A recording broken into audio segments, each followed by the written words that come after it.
authority, man-to-man, break. It's high school football now. Presented by Fourth Down Magazine with Eric Epler and Andy Shay. Time for a look at Central PA football. Here are Eric Epler and Andy Shay.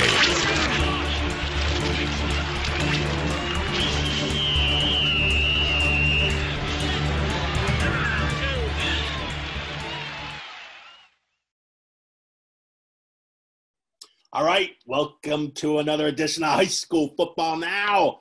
We are presented by Fourth Down Magazine. I'm Eric Epler of Penn Live. He is Andrew P. Shay. What's the P stand for, Andrew?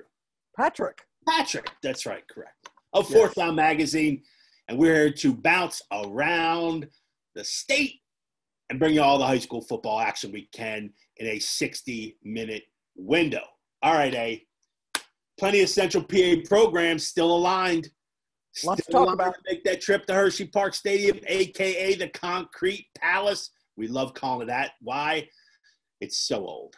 It's so nothing old. but concrete Everywhere. everywhere. So gray and old. But the turf is fairly new, so that's a good thing. You know what, A? All four. We have four leagues in Central PA. All are represented still in the state semifinals. Did you know that? Nice. That's your nugget of the day. Cool. That's pretty cool. Nice. That's your Like nugget of the day. Out. But if you look about Central York's still alive, Governor Mifflin's still alive, Berks County, York County, why missing? Another Berks County, LS, Lancaster, and of course Steel High representing the Mid-Penn Conference. So that's pretty cool. 5 teams. That's pretty cool. Well done, E. Yeah. I try. Nice. Anyway, over the next, let's run down what's going to happen, A. Yep. Obviously, quarter number one, we're going to look back at the week that was. We had some fantastic football games, some fantastic finishes, and a lot of strong football around our neck of the woods. Quarter number two, we're going to bring it on back. We're going to bring it on back to Hot Knot. It's always a fun one. A few things that caught our eye over the last couple of weeks. We've been harnessing them and putting them off to the side, and now we're going to unveil them in quarter number two. Quarter number three, well, we bring in players. Yep. We bring in guys on the weekend that make it happen. Today, we got a couple of Cumberland Valley Eagles. They're coming off a big win and a good – well, their season isn't over. They're going to play Turkey Day. They got a scheduled match. Yes. On 10 a.m. 10 a.m. at John H. Frederick Field. Yes. The Wildcats. That'll be interesting. We haven't had a good Turkey Day rumble in a while. But anyway, Coach Josh Oswald, and quarterback and cornerback Isaac Signs will join us here in quarter number three. Of course, quarter number four, we raise them up and we do our picks and predictions. We are getting down to the nitty-gritty. And basically, there's 10 games left if we count a couple of regular season outliers. 10, 12 games? A dozen. Let's just say a dozen or a baker's dozen. Maybe we get to a dozen. I'm not sure. But anyway, we're going to give you our picks in quarter number four. All right, A. What do you say we dive right in? Let's get going. Where are we going first? Let's go to the Devil's Den. I mean, it's the game everybody's talking about and the way it ended. And, Steel High 39, Old Forge 36. It's a Class 1A quarterfinal at Old Forge. But it had a fantastic finish on many levels. Yes, you look at this game. Steel High Rollers down 9 points in this one, 36-27 with 4:55 to go in regulation. And you're thinking, okay, this is probably where the Rollers leave the season. This is probably it. But no. Score a touchdown. They get the ball back with roughly 103, something like that. Maybe a little bit more. They got to go 90-plus yards to score a TD to win this football game. And it's exactly what they do. But it looked like Old Forge had him stop there. A holding penalty in the end zone gave Steel High one last crack at the 6-yard line. An untimed down to win it all. And quarterback Alex Irby drops back. He delivers a lob, and number 9, Makai Flowers, comes out of the cloud. And goes and gets it. And goes and high points it, comes crashing to the ground. Zebra signals touchdown, and that'll do it, 39-36. This was I tell you, I mean, you and I were somewhere else watching a football game, We were. one would have been a whale of a game to watch. Yeah. We were watching the ending, though, on a phone. On a little TV, yeah, or a little phone. We couldn't help. So, I mean, the thing, it was a game that had plenty of drama, plenty of intrigue. Steel High had one foot in the end of season grave and the other on the banana peel, down 9 with just under 5 minutes left, right? Think about this. Freshman quarterback. Now, he's got weapons. You know, Odell Green is a fantastic running back, and he's got enough 6'3" receivers to fill up any bushel you could ask for. But you're down 9. You need 2 scores. He was 11 of 15 and marched that team 63 and 92 yards, touchdowns to win it. That's growing up pretty fast. Yeah, and you need the 3 and out. You need your defense to force a punt so you get the rock back. Yep. Give up a first down there, the game's over. Game's over. After they had been run on all game, right? They had given up like 230-some rushing yards. They don't recover the onside kick. Old Forge has the ball back. They've got to stop them now, or it's over. And you got to give the defense credit for that. They got run on. They gave up, 36 points. But when it mattered, they made Old Forge punt the ball back to him and gave him a chance. That's right. Speaking of freshman quarterback Alex Irby, yes, Andy, we had a chance to catch up with Alex a little bit earlier today. Alex, thanks so much for giving us a few minutes of your time. Thanks for having me. All right, let's get right to the nitty-gritty. Friday night near Scranton at Old Forge, Pennsylvania. Pizza capital of the world, Alex. Did you know that? No, I did not know that. That's what everybody says. But anyway, regardless, down the wire, you get 2 cracks. First crack doesn't come up. Second crack, you drop back, you throw it up. Number 9 for you guys who has made unbelievable plays over the last 3 seasons at Steel High, comes up with it with no time on the clock, and you guys evade the Old Forge Devils 39-36. Tell us, set up the play for us, the second play, what you saw and how it all unfolded. Well, Old Forge actually called a timeout. We actually was wrong in the formation, and luckily they called a timeout. And then we went in the huddle. Makai was like, "Hey, give me the ball. I'll take all the blame if we lose. Give me a shot." So I gave him a shot. He came down with it, and the first person I saw running towards me was my dad, and he jumped right on me. It was an unbelievable moment. Everybody was watching it through whatever. Either they were there or the live stream or through Twitter. It was going all over the place. It looked to me, and maybe I was seeing something else, but it almost looked like to me like you had another receiver right behind Makai, and Makai just kind of came crossing across the field. Did you see another receiver, or were you targeting Makai? I saw Odell Green right in front of him, and then Makai, he just went up and wanted to go grab it. And Odell said, he texted me right after that play, he was like, Makai went up for it, and he grabbed it, and he couldn't do nothing.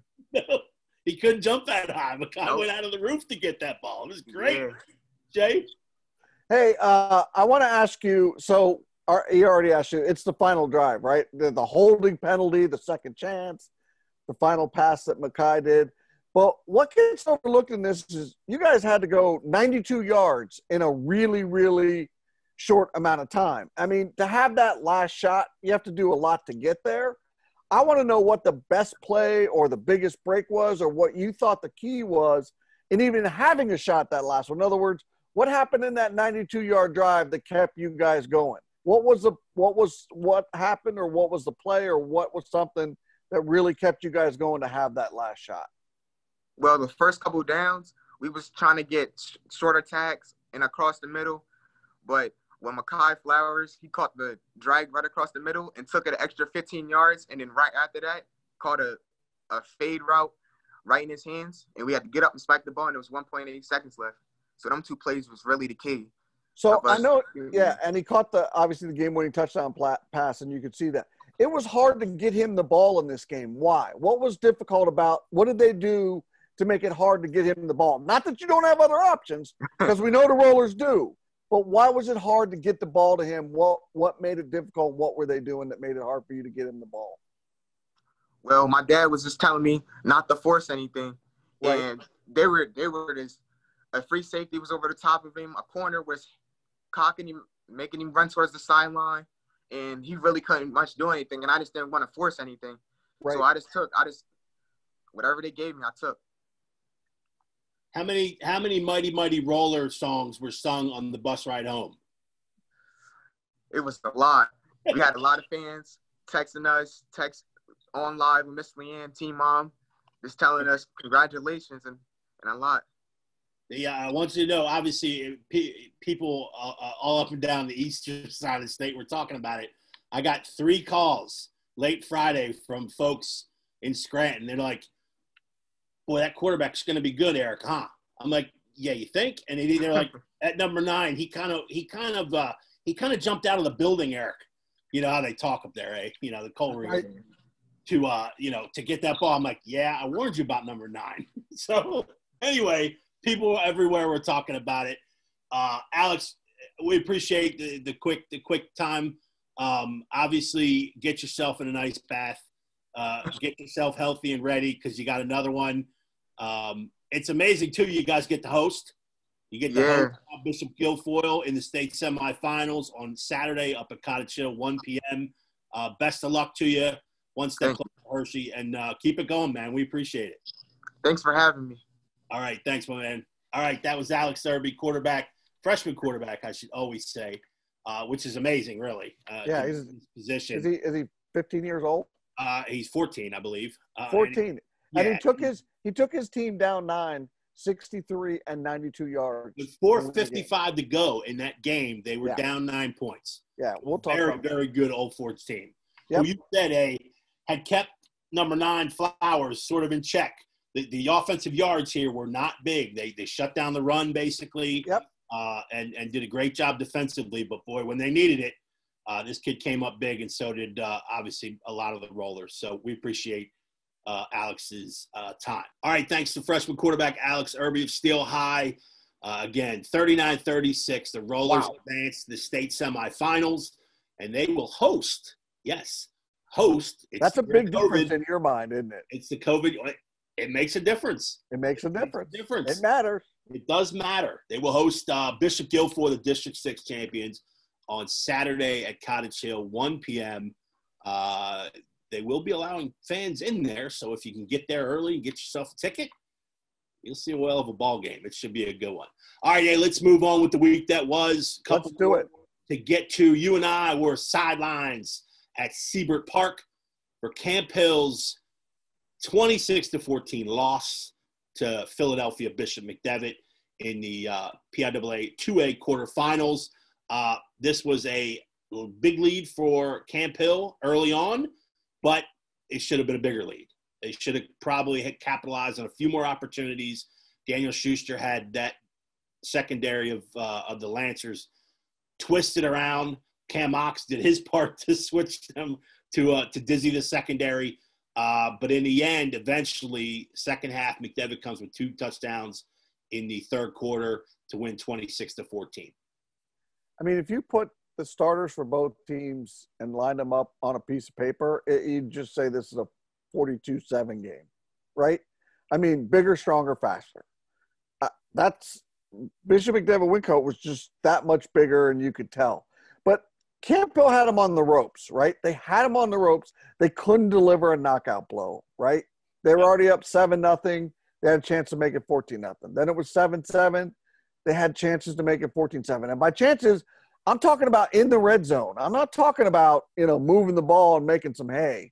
They recovered a fumble, then they hit another big pass and got into the red zone. They had chances in the red zone, and they came away with nothing. And in the end, when that game drew longer and got more difficult, that mattered, right? And I think they showed tremendous resilience and toughness to keeping it at 26-14. I was like, man, they played a whale of a ball game. I mean, I think McDevitt's still trying to cover Cam Ox. They couldn't cover him. They tried 3 different guys.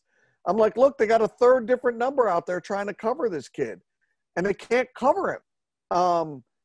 Michael Schuster had 4 picks, and he got caught looking in the backfield from his safety spot on a touchdown pass to the tight end. And you know what? He still played a hell of a ball game. Yep. I mean, that was how big the difference was between the two teams. I mean, the Lancers had a running back at 225 pounds who was bigger than any Camp Hill lineman.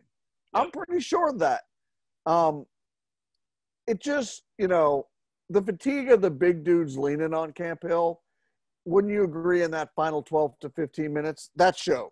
It was clear. I mean, Camp Hill still made a ton of plays defensively too, where you're like, oh, they did. It's all effort. It's all heart. Yeah. You never sat there and looked and said, man, these guys are folding. That never was the case. But you're right. I mean, I talk about the lean a lot. I mean, Camp Hill's sitting there playing, every guy's playing both ways.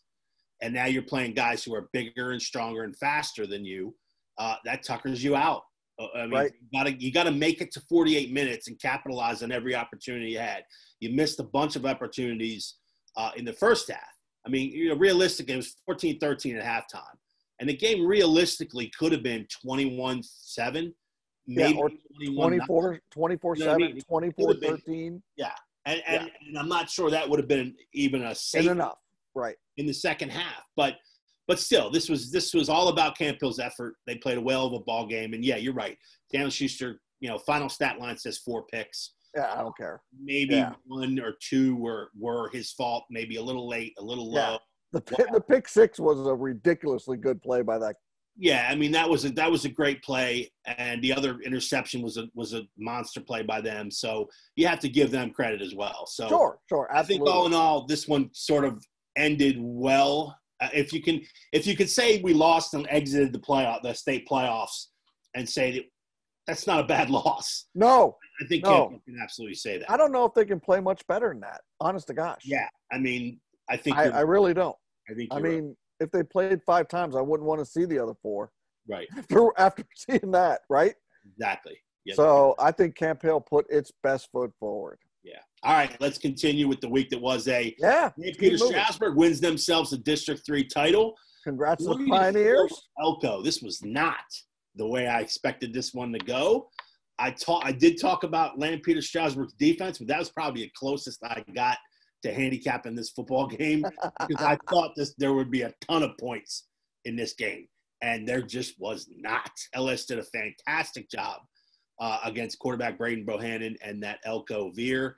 And, I mean, again, I've talked about LS and being the best team in District 3 and 4A, and they proved it again. They won a different type of football game. Yeah, very different type. To me, is very impressive. Yep. So you're right that on a big stage, the LS defense have been getting run support all year. I mean, point support all year, right? And Elko doesn't have a lot of offensive options. But the thing that stood out is that Lampier Strasburg defense made their best and most viable option, which is Bohannon. Basically, they made him football moot, right? Like he wasn't a factor. They took him out of the game, and a couple TD passes made the margin bigger on the scoreboard. Right. But you got to give Elko. This was a defensive battle. Elko, they held LS, who's been dropping a 40 burger on everybody. Yep. They held them scoreless in the first half. Elko was leading 3-0 at halftime. Very impressive by both defenses, and one team just had more bullets in its chamber, and that was LS. And we knew that going in, right? They had more bullets. If the defense took over, that it was always going to be LS's game. Yeah, exactly. All right, listen up. Hey, we're proud to have a relationship with Fortney Printing. They've championed high school football for a long time. So if you're in need of affordable quality printing on a deadline, Fortney Printing is your trusted source. For corporate clients, teams, schools, or individuals with big or small jobs, get in touch with Fortney Printing, locally owned and trusted. Call for a quote today at 717-939-6422 or email adam@fortneyprinting.com. Remember, promotional items, PPE in the Harrisburg area, you know who to call. All right, hey, let's continue quick with the week that was. Let's knock a few more out. A couple of regular season games to talk to about. Cumberland Valley 24, Cedar Cliff 20. Freshman Alex Sauve with a big late pick 6 in this one with about 4 and change to go. Got Cumberland Valley another well-deserved win. Yeah, Sauve number 26 in a Cumberland Valley uniform, by the way, in the last 3 or 4 decades. if they played this game 10 times, I think each team wins 5. The interesting part, CV won a game where they hurt itself with penalties. They had 2 huge plays called back, a 79-yard touchdown run and a 42-yard pass play. We'll talk more about the Eagles in quarter number 3, but good win for the Eagles, and I think it was a 50-50 game all the way. Yeah, Mechanicsburg 40, Central Dauphin East 20. Another regular season bump. Mechanicsburg rushes out to a 20-0 lead. See the East, because they're tough and they play to the whistle and they play tough football. Yep. I'm storming back, and then Micah Brubaker, the quarterback for Mechanicsburg, sort of took over again and sort of widened this gap like he does. 5 total touchdowns for him. He accounted for 325 total yards. Ho-hum. Well, think about it, E. I mean, 325 and 5. You're like, okay, that's what Micah does. That's not normal. Well, let me tell you, ladies and gentlemen, he makes it normal. That's what you call special. CD's had a moment where they made this a game, and then Mechanicsburg just fired it back up and dropped another 40-something, another 40-plus point game, right?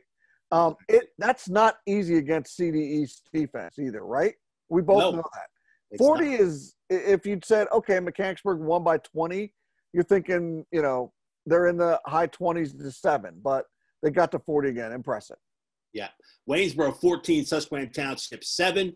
This was a Colonial Division game. They're wrapping up a few of those things. Ryan Day for Waynesboro, 2 first-half TD receptions. He also had a key interception that thwarted a Susquehanna Township scoring drive. There weren't too many opportunities for Susquehanna Township in this one, but they squandered a couple, had a couple turnovers here, and they just could not make it all the way back. They were down 14-0 in this one. And this one got a little bit ugly. Right. With about 9 minutes to go, there was a little melee on the Susquehanna Township sidelines. Coach Joe and Waynesboro brought the teams together at midfield and sort of gave them a good pep talk and why we're playing and we can't have this. And then they went and finished the game. So that was good to see. It was good sportsmanship. Coach JoJo can hold court. When he speaks, most people listen. So Bilal Wheeler with a late touchdown for Susquehanna Township, but they couldn't get all the way back. 14-7, Waynesboro wins. Yeah, we've seen Coach Joe hold court. I saw it in a scrimmage a few years back with Harrisburg. You've seen it. It's impressive. And if he's holding court, I want to be there. Yeah, exactly. All right, Palmyra 27, Northern 24. 3 straight losses for the Polar Bears. Very good win for Palmyra here, who jumped way ahead 27-10 and then held on. Nick Waleska with a TD run and a TD throw to Gage Miller in this one. As like I said, they built that 17-point lead and held off Northern. Yeah, Palmyra was 0-4, don't forget. So they finished 3-5. So they won 3 of their last 4 games, including this win over a team that went to the playoffs. Doesn't that tell you something? It does. It does. We talk a lot about Palmyra's grit, and they have grit. Yep. That's something to be proud of for sure. All right, last 2 scores. State College 45, Hollidaysburg 21. Nehemiah Howell with the big game, 4 touchdowns for State College in that one. And, of course, Newport 49, Halifax 36. Wrap up their Liberty Division season. 490 yards of offense, for the Newport Buffaloes. 2-0 in the week to get 2 games in and get a couple of W's. Andrew Bates was big in this one, 210 rushing yards. He had another 112 through the air, 4 total TDs. And in the losing effort, Halifax running back Bryce Enders, 26 carries, 255 yards rushing, and 4 TDs in the loss. That would have been a fun one to watch. Yeah, a couple 200-yard rushers. Yeah, give me that. Sign me up. Exactly. That's just fun. Great I'm in. School football right there. All right, Dave, that'll do it for quarter number 1. When we come back, we're going to cover a lot of ground in our What's Hot, What's Not segment. This is High School Football Now with Eric and Andy, presented by 4th Down Magazine. Don't go away. This is High School Football Now, presented by 4th Down Magazine. Okay, welcome back to High School Football Now with Eric and Andy. We are presented by 4th Down Magazine. You can find us on the Small Player Big Play app and on YouTube. It's quarter number 2. What's hot, what's not? Little playoff version, postseason version. We've had a little bit stored up. So I'm always going to you first, partner, but I'm going to tell you we're starting in hot. There, I'm not giving you the choice. We're starting hot. I have a hot. Go and ahead. And it's labeled coach speak. I want to hear it. Normally, coach speak would be like a negative thing. We'd be like, you're saying the right things, but you're not really getting to the point. This is just about 3 coaches I'm singling out. Aaron Blanding of CD East, Chris Pope at Palmyra, and Eric Faust at Shippensburg. Here's why I'm singling out. There are more coaches that deserve a plug here, but these 3 guys have a long tenure in the Mid-Penn Conference, so I'm singling these guys out. First, it's really tough sometimes to motivate kids or players when things aren't going your way, when you're not getting the W's. Right. And neither one of these 3 teams, East, Palmyra, or Ship, started this season well. They just they were over. And Shippensburg obviously is a team that's perennial 7-3 at worst, 8-2 most of the time, 9-1. They've had some 10-0 seasons lately. Not so much the other ones, about 500 for the other ones. But anyway, it's good coaching when you can say, and we've said this about these 3 teams throughout this season, about how they at least show up to play. Right. They could be outmatched. They could be outmuscled. The speed could be, on the other side of the field and not for them, but they're never outworked. You know what I mean? Even if the scoreboard suggests otherwise. So that's good coaching. And these 3 guys have done a good job in kind of pulling up their bootstrings and showing up for work every week. You can always question X's and O's. Everybody has an opinion on what is the best way to run this offense or who the best personnel would be. But these guys understand their teams better than anybody. They don't worry about the outside noise from parents or even sometimes sports writers.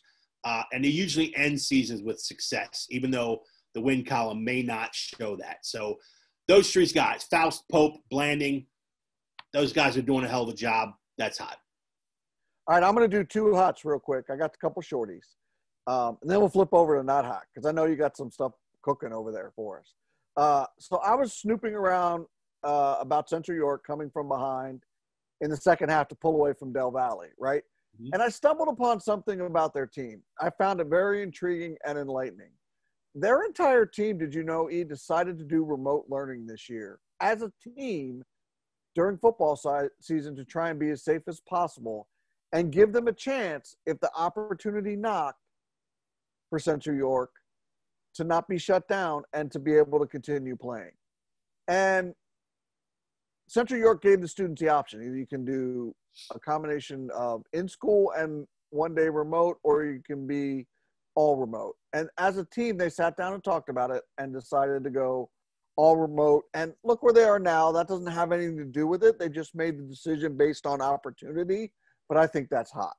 That's a well-thought-out decision in a time when who knows what the right decision is, right? Who knows what the right answers are? We don't know. Right. So I think that's hot. My second one is I love the COVID shield on a coach.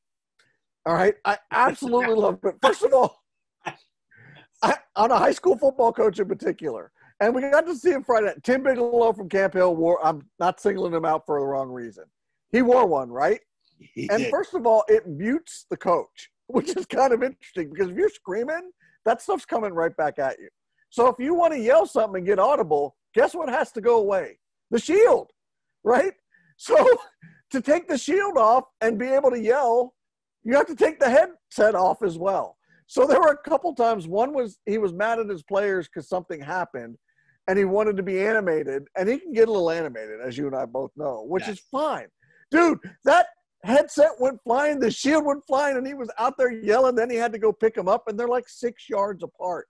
And then another time he was mad at the officials and was yelling, and he realized that the yelling was going to the shield and coming right back at him. So he did it again, ripped the shield off, headset goes flying. You got to take it off to be heard. I love the coaching shield. It provides good animated. That's hot. Yeah, it was like the teacher at Charlie Brown, you know. You know, at the blackboard, you don't know what she's saying. It was fabulous. Yeah. Yeah, the one time he was ticked off at something, and he was like, tired of these masks. Tired of these masks. And I was like, we're right here with you, coach. And that thing went flying. The shield and the headset went flying. The headset's going one way, the shield's going the other, and he's trying to scream in another direction. Got to get the one now that bends down. You see that one now? Yes. It clicks down like this. Yeah. I don't know if it's better, but Yeah, anyway. All right, hey, let's switch over to not hot. Yeah, let's knock them out quick. This is my first one, and we go through with this every year. I call it traveling blues. Every year, some faction in certain counties, I won't name them because they rarely, look outside their window and see what's happening in the rest of the state. Like I feel like I have to tell some of these people, like, yeah, we play football with helmets and everything over here. Yeah, we got shoulder pads that aren't leather. So move your curtains.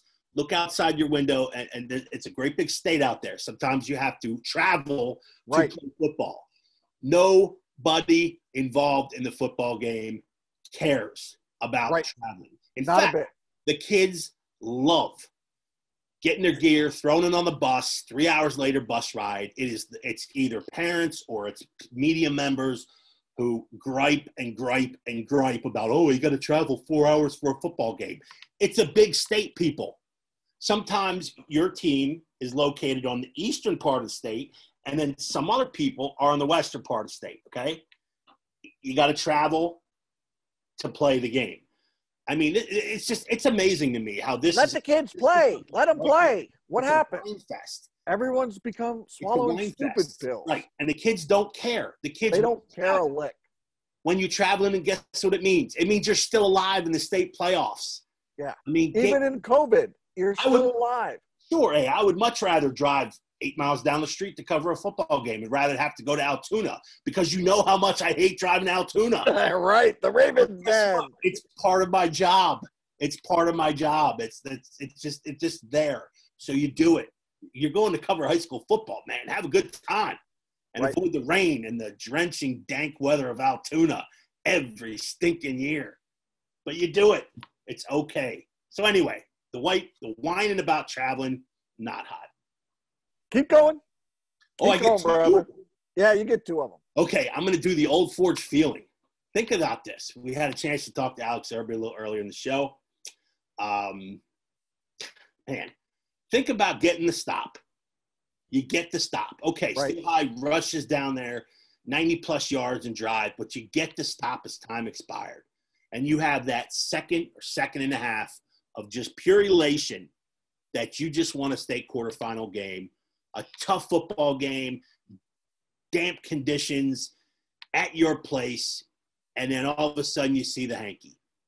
Nothing wrong with the hanky. And Steel High gets an untimed down, and they go and they beat you on the last play of the game. I mean, I again, all praise to Steel High for making the plays. And you can make a very solid argument that you're up 9 points with 4:55 to go. You need to win that football game. Correct. I understand that. But it's still in that situation where you go from elation to just heartache and you realize your season's over that close to a state final game. Man, that's got to be difficult for Old Forge. So I feel you. That's not hot. All right, I'm going to give you one not hot, and then I know you got another one. I have one. I'll let you finish us off. Okay, so we've been to a few playoff games now, right? And I'm done. I do. I just want to say it that I miss the fans in the stands. Them not being there has now become, to me, not hot. At first, it was kind of cool and nice. It was quiet, less traffic, no hassles. It was a nice change of pace. Now it just blows. I've come to realize that half of what I loved about Friday night and high school football, half of that is now missing without the fans. It looks the same in terms, to me, of what I'm watching. It looks the same, right? Yeah. It looks the exact same. But it now feels strange in these bigger games. It now really, really feels strange. Plus, I'm tired of hearing coaches yell. I'm just tired because all you do, no matter where you go in the stadium, all you do is you hear coaches screaming. I'm not sure we get all the way back in 2021. Let's just hope we get it to be better and it doesn't look and feel like 2020, right? That's all I'm going to say, not hot. Yeah. My last not hot A is the Hershey Trojans. It's not a team issue. Doesn't have anything to do, but frankly, the events that just, it just stinks. This COVID vortex. They've been trying to get this game in with Bishop McDevitt to kind of prove, maybe to validate the 5-0 start. I think it's a game that the players they deserve. They deserve it. Chance to play because McDevitt is the big bad wolf for the Keystone, and they earned the chance to kind of go head-to-head with them and, leave it on the field and compete for a division title. And, yeah, okay, I understand they had, they missed the playoffs too, both teams. Right. That dynamic. So you're almost like, man, to at least get to this point, at least get this as some sort of consolation prize. Never happened. Now the school is shut down till the end of the month, so it's not going to happen. Yeah. It's just a very difficult situation. I feel bad for McDevitt. I feel bad for Hershey in this situation. So, that's my last not hot. Yeah, the game's been on, off, on, and now it's off for good. Yeah. So, all right, that'll do it for Hot Not. Coming up in quarter number 3, actual high school football players and a coach. They're going to join the show. Bring on the Eagles from Cumberland Valley. This is High School Football Now. We are presented by Fourth Down Magazine. He's Eric. I'm Andy. Stick around. We are coming back. This is High School Football Now, presented by Fourth Down Magazine. Welcome back to High School Football Now. We are presented by Fourth Down Magazine. We hope you enjoyed that hot not look from Mr. Shay and myself. But it is quarter number 3, and what we do in quarter number 3 every week, we bring in guys who get it done on the weekends. Mr. Shay, who do we have today? All righty. We have a couple. Well, we have the head coach of Cumberland Valley. But we have 2 Eagles in the house because Coach Oswald, in his heart of hearts, played for the Eagles. He's an Eagle. He's an Eagle. He played for your Cumberland Valley Eagles in New Kingstown. He then played for the Shippensburg University Raiders. His first head coaching job was with the Carlisle Thundering Herd before taking the position at talent-rich Central York. We can say that, right, E? Sure, yeah. He's now come full circle and is back home, and this is his first season as the head coach of the Cumberland Valley Eagles. He is Josh Oswald. Number 7 on your Eagles football roster. He is 5'8", 175-pound sophomore, quarterback, defensive back, and kicker, Isaac Sign. This year, Isaac's thrown for 607 yards with 6 touchdowns, 3 interceptions, good ratio. We keep track of that ratio for young quarterbacks. He has another 143 yards on the ground. He has 24 tackles on defense, and I didn't get his kicking numbers. I'm sorry. But first of all, Coach Isaac, thank you for joining us. We really appreciate it. Good win over Cedar Cliff. Take it away, E. Coach, before we get into the season stuff, I wanted to go back, taking over the program that your career has sort of been heading in that direction, from Carlisle to Central York and then back to Cumberland Valley. And obviously this was a different circumstance, off-season, if you will. What were the biggest challenges for you, not only coming back and restarting your career per se at Cumberland Valley, but obviously trying to negotiate all the hurdles that everyone had to go through with the COVID-19 issues? I mean, set aside all the nostalgia of being back in the program that you adore so much, just exactly that. I mean, we have to understand that at March 13th, we were sent home, and for 4 months, we did things remotely similar to what we're doing right now, and trying to rip the Band-Aid off of running a wing T offense and changing our defense up. And changing to my system, to our system that we run is difficult. And you need physical reps. You need to build that muscle memory. And, those are things that not getting back until June 29th, albeit a month of non-real contact because we weren't able to do anything with contact. We truly didn't get our real football reps in until August hit. And we were going into our first game on September 25th with, very novice, wet behind the ears guys that had never really run real live reps in our system. Do you, speaking of that front part of the schedule, obviously the first month of your football schedule obviously was pretty brutal. I mean, Altoona proved itself to be a worthy postseason team, just bowed out a couple of weeks ago. Yeah. CDE's team that is always difficult to play. State College and Bishop McDevitt. I mean, those are 4 difficult tests and obviously 4 very different teams to prepare for. They're really not alike in any way. So I know that resulted in a 1-3 start, but I mean, do you feel like that first month sort of set you guys up for the late stretch here, the end part of your season, to have success where you can bank a few wins.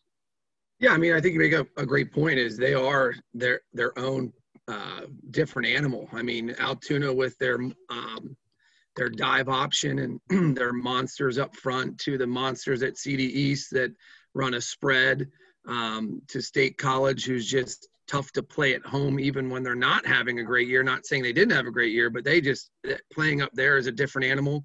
And then going to McDevitt and playing the talent that they had this year. They're among one of the better McDevitt teams I've seen in the past couple of years. So that was tough. So, the folks at home that are looking and saying, "Ooh, Cumberland Valley's sitting at 1-3." We as a coaching staff, our gauge is much different, as you can imagine. And we're looking for progress each week. And I think that we've done that through 8 weeks. And there's been a large growth in a lot of our guys from the beginning until we are now. Isaac, I just wanted to follow up with the same question for you.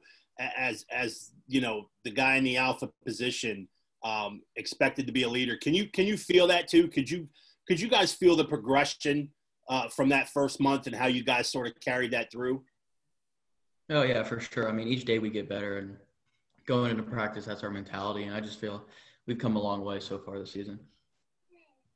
Hey, Isaac, I wanted to ask you on those ends, was Friday night the most complete football game you guys played as a team, complimentary football-wise? Were you getting little contributions from the defense? I know you had a couple big plays called back. Would you guys have a long touchdown run call back and a pass play call back?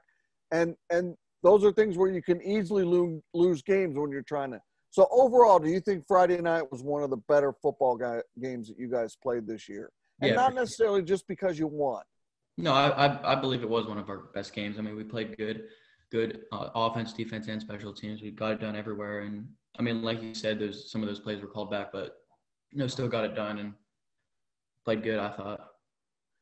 I want to ask you another question. Starting varsity quarterback, right? You're a sophomore, as we announced. What was the biggest learning curve for you? I mean, it's a big jump going from where, playing, JV or ninth grade football to being a varsity quarterback. And you guys are going into new offense and we have COVID, but the learning curve, what was the biggest part of it for you as a starting quarterback at this level? Well, I mean, I would say that the new offense it was tough to get started with. And then just the speed of the game is a lot faster, definitely from freshman to now. So I'm just getting used to that. But, after the first couple games, it was good. It was fun. Hey, one more. Can I get one more, E? Sure. I just wanted to ask Coach. I mean, you've done some building in your time, right, as a head coach. Carlisle, building. Central York, you've got talent, but you got to build it. I mean, you've been around the block in terms of this. I would say this is a remold. Is that a good way to put it? How about we call this a remold? And it's on your own turf, like sacred real grass turf, I might add. Why is this different? And my follow-up is, my second question is, what are the one or two elements football-wise that you've identified as top priorities as now the head football coach at Cumberland Valley? Well, I mean, the easy answer to number one is it's different because essentially we're in the summer as far as time that I've been able to be with these guys. Let's not forget that I really wasn't able to start working with them until after the new year. I was hired early in the process, per normal, with being hired before Christmas. But I was only really able to work in the winter with them. Now, you understand, Isaac's a baseball player. A lot of our guys play basketball, wrestle. So we really weren't able to work with the meat of those guys. So this is truly, yes, we're going to win games and we're progressing. We're still in the off season. We're still doing things that we would be fine tuning and refining in June, July. And now we're doing it we started 10 underclassmen on offense on Friday night. So, did it at Carlisle, did it at Central York, take great pride in building programs. I was the guy that played Tecmo Super Bowl and took the worst team on the Tecmo Super Bowl just because I wanted a challenge. I'm not saying that this is anywhere near that. But we had what I want to continue to work on and get back in is off-season weightlifting program. We can get so much stronger in there. We got hardworking guys, an adequate enough facility to get things done. We just need to put an emphasis on getting bigger and focusing on that in the off season. So real quick, E, before you jump in, just a quick yes or no. So in your as a program builder, and what you guys had to deal with and face, just with the off season and COVID, where you guys are, quote unquote, measurable record wise, you're not surprised.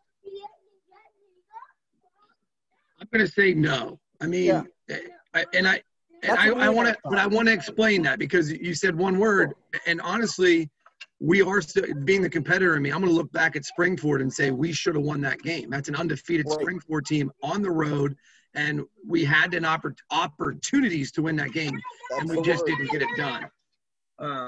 And then Chambersburg, we just lost focus, and that's like you asking Isaac about playing a complete game.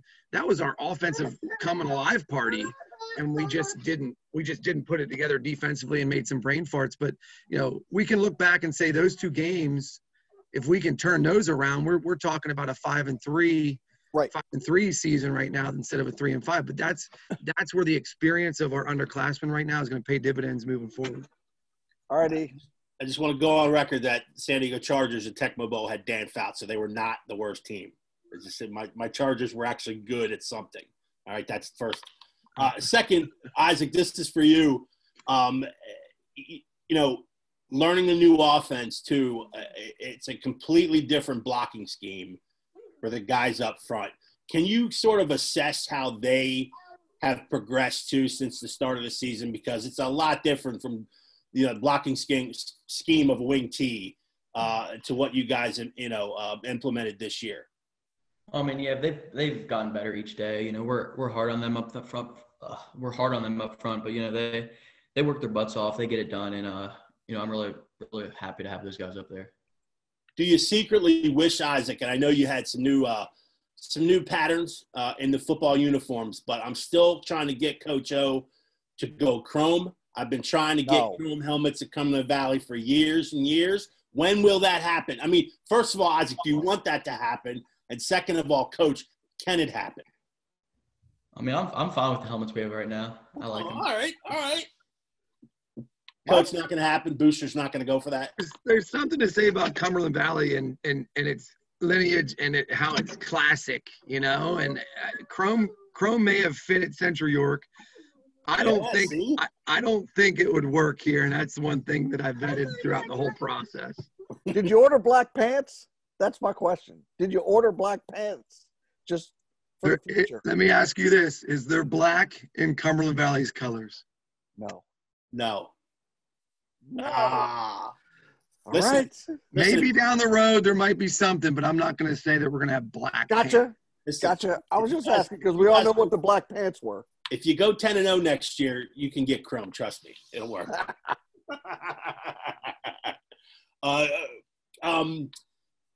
Isaac, last question for you. Obviously, you looking back on this season, what are you going to remember most? I mean, what's the best memory for you?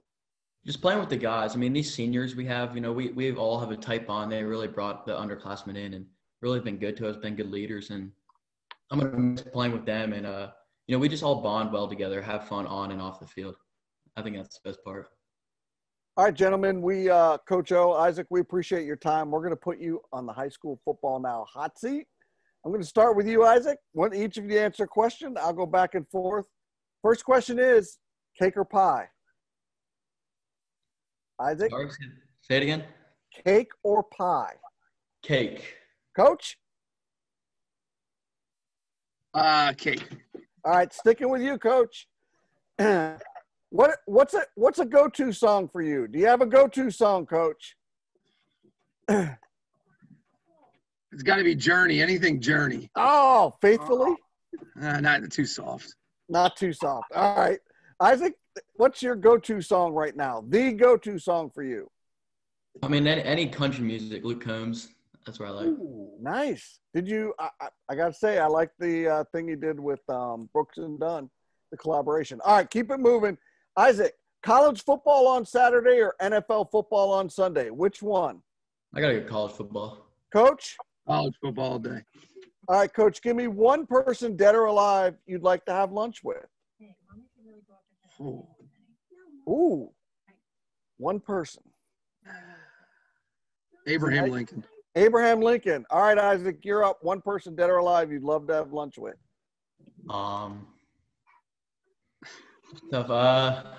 Say Michael Jordan. Michael Jordan. Well done. All right, sticking with you, Isaac. Your favorite high school football uniform and helmet combo that is not yours. Anybody other than Cumberland Valley, who do you like? I kind of like McDevitt's blue. McDevitt's blue. Coach, who do you like? I'm a big fan of the Cougars. I like the Harrisburg stuff, man. Yeah. Dark. They get a lot of call-outs on here, don't they? Exactly, a lot. All right, last one. Coach, what's your go-to order at Sheets? And don't say formula. Left side of the menu. Left side of the menu. Oh, that might be the best answer. Isaac, what's your go-to order at Sheets? Probably just a sub, chips, and a tea, something like What that. kind of sub? Meatball sub, ham and cheese, something like that. There you go. All right, Coach Isaac, thank you very much. We really appreciate it. Hey, real quick, are you guys still playing Mechanicsburg on Thanksgiving Day? Set to play them 10 a.m. at Mechanicsburg. Nice. Nice. A little turkey bowl. Exactly. So, Love all right, take us out, E. We're good. Thank you, guys. Thanks so much. Best of luck. Good luck on Turkey Day. Thanks for giving us a few minutes of your time and a successful season. This is Fourth Down Magazine's High School Football Now. We'll be right back with quarter number 4, our picks and predictions. This is High School Football Now, presented by Fourth Down Magazine. Okay, welcome back to High School Football Now with Eric and Andy. We are presented by Fourth Down Magazine and hosted by the engaging Small Player Big Play app. Our picks and predictions, of course, are sponsored by Crown Trophy. Go to crowntrophy.com for all your trophy needs. Quick Shepler Cup update in case you don't know the Shepler Cup. It's the Shay and Epler. It's the Shepler Cup. It's a trophy that we chase each year in our picks and predictions. So we have a season-long race to the finish line to see who wins. Last week we lost 5 games of COVID. We just keep getting COVID ravaged. So we only had 5 games that were actually played that we picked early in the week because by the time we record the show and do the show, and then the next 3 days, it all heck broke loose. So you went 4-1 last week. Good job. I was 5-0. That's another hot week for me. I had 1 loss last week. So you are now 8 games behind. I am 63-13 overall. You're 55-21. There's about a baker's dozen sower games left. You need to get going, partner.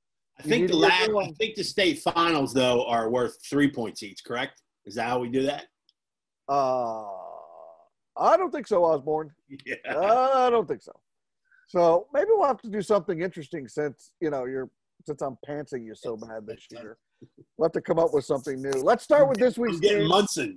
You're getting Munson. All right, this is the PIAA Class 1A semifinals Saturday at War Veterans Memorial Field in Steelton. Bishop Guilfoyle from District 6, 7-2. They're going to play the undefeated Steel High Rollers. What do you think, E? Yeah, I heard a lot about Bishop Guilfoyle in the preseason. They didn't start out the greatest. They had to forfeit a game that they won handily against Forest Hills. Right. A very, a rebuilding Forest Hills team. Ineligible player. They're using an ineligible player in this one. So they really should be on an 8-game winning streak walking into this. But it's a good talented team. They're a lot like Muncie in that fact, but they're pretty balanced. So Steel High is going to have to be very well prepared to win this game. Remember last time Steel High went out, and played out there against Homer Center as a whale of football game. This is a similar situation. I still think that, the Rollers have proven that they can win games in myriad ways. Right. Last week's comeback at 4:55, I even said to you when I found we've had that update, I'm like, well, they finally met their maker. You know what I mean? They finally met their match and a team that could outrace them. And the next thing you know, they come back and win the game. So that shows me a lot about where the Rollers are. I think at home, I think you have to roll the dice and you take the Rollers. Okay, I am going to pick Bishop Guilfoyle. There, I'm giving you a chance. Unless Steel High can rise up and slow down this Marauders run game, I really have a hard time seeing the Rollers winning this game. Bishop Guilfoyle likes to play what I call bully football, right? Downhill football, yeah. Right. They're bullies. And the Rollers need to punch back. And you don't punch back by trading touchdowns. That's not how you punch a team like this back. Old Forge, I think, kind of had the recipe. Hog the ball, limit the Rollers' touches and chances. The more touches Steel High gets, eventually that's going to result in some kind of explosion. We know that, right? Mm-hmm. To me, first down's the key in this game for Steel High. The more on schedule and comfortable the Marauders are on second down, the more of an offensive bully they can come. So I'm going to take Bishop Guilfoyle. All right, Northern's 5-3, losers of 3 straight. They're going to go to John H. Frederick Field in Mechanicsburg to play the 6-1 Wildcats. This game's basically for the Crazy Colonial, the Colonial Division game championship. This game's Thursday night at 7 p.m. Yeah, I mean, you got to think that Northern's going to end their season with a 4-game losing streak. I mean, Micah Brubaker's been tremendous all season. I just don't see that spark out of a Northern team. Especially them getting down 27-10 last week to Palmyra. They did make a comeback, a valiant comeback, but it just wasn't enough. To me, we talk so much about this Mechanicsburg team, and there's a lot more to like than just Micah Brubaker, believe me. So I will take Mechanicsburg. I will take Mechanicsburg as well. When you start 5-0, that's for a reason. When you lose 3 in a row, it's for the same reason. Mm-hmm. It's one thing to get banged up and have to be battling through some adversity. I understand that, but it's just another to kind of go away kind of quietly, right? Yeah. That's for a reason. The Wildcats are still hungry. They're a motivated team. This group of seniors is special. They're neighbors. They don't like each other very much. It could be a mercy rule game. I'm going to take Mechanicsburg as well. All right, Saturday night in Elliotsburg, Newport and West Perry County especially. This is, yeah. It's been a lot of fun watching Newport sort of get everything together and kind of pull it together and have some fun. It's had some real interesting scores, high-scoring games lately. West Perry, this is the ender for them. They've been idle for a little bit because of COVID, that situation. So I think they'll come out ready. I'm going to go with the home team here, although I think this could be one of those real glorious last-minute victories.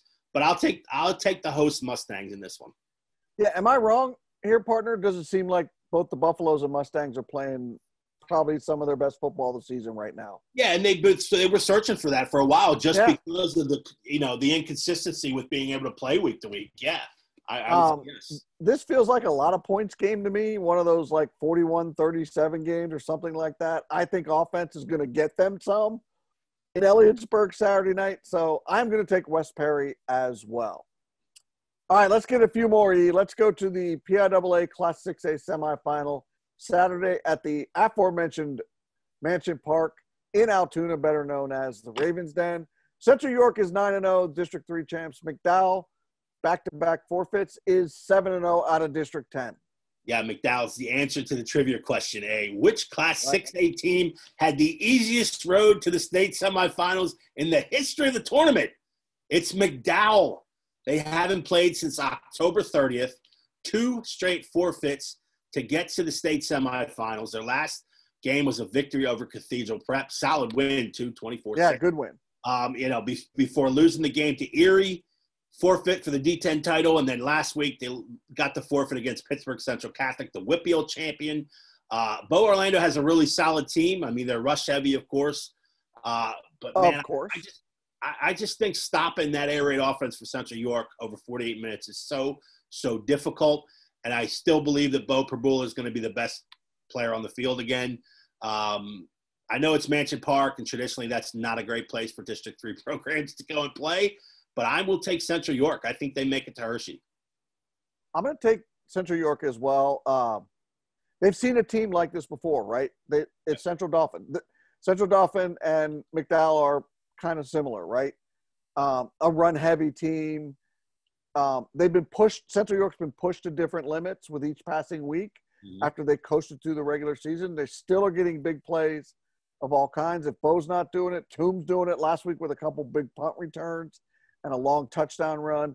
It is the graveyard for District 3 teams. You said it. I'm going to say it, but I'm going to take Central York as well. This game is a Donnybrook. It's a PIAA Class 5A semifinal Saturday at Hollidaysburg.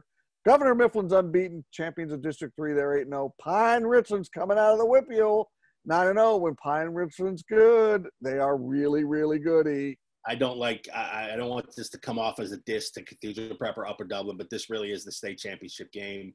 It's just too bad. It's unfortunate that's a semifinal. Right. But this is a true dartboard game for me. I mean, I can't find weaknesses on either side, to be honest with you. I mean, Pine Ridge has been the preseason number one. They've held that post all season long. Governor Mifflin is just this out-of-control freight train right now. They both play 11 hats on the ball on both sides. Man, I'll tell you, I don't know. I'm going to stick with the top team in the state. I'll stick with Pine Richland, but man, it won't surprise me at all if Governor Mifflin wins this. I'll take the Rams. All right, so give me Governor Mifflin. I'm just going to call it a homer alert. I'm still writing a sound Berks County football voice. I know telling me this is by miles the best Governor Mifflin team. He's seen their mirror images. You're right. They're the two best teams in the state. You called it. You rank them. You know. They both run the rock. They both get 3, 4, 5 hats flying to the ball on defense. Whether you play in the semifinals or finals, this is still a whale of a football game, and that doesn't make any difference to me. I'll take the homer pick in Governor Mifflin. All right, 4A semifinal. This game's Friday at LS High School. Jersey Shore, District 4 champs are 10-0 at Lampeter Strasburg, who is 9-0. E. Yeah, it's interesting because LS has forced every opponent so far to kind of play their style. But the Pioneers were really pressed against Elko last week. They did enough to advance, and that's a good thing. Jersey Shore certainly is going to offer a different look here. Brendan Weary is a 1,500-yard passer. They have a 1,000-yard rusher. That guy in Cam Allison who's approaching 1,000 yards rushing. They got a couple lethal wideouts here too. So this is a team that could do some damage to LS. But, you know, in the long run, though, LS finds a way. And I'm going to take the Pioneers here. I know it's 1 versus 2, and I'm taking the 2. But the big plus that they get to play at home. I'll take Jersey Shore. LS beat Elko, right? And congrats. Winning a District 3 title. It's never not a big deal. It's a big deal. But it was not the kind of win that screamed, hey, we have the potential to go to the state final. It just didn't say that to me.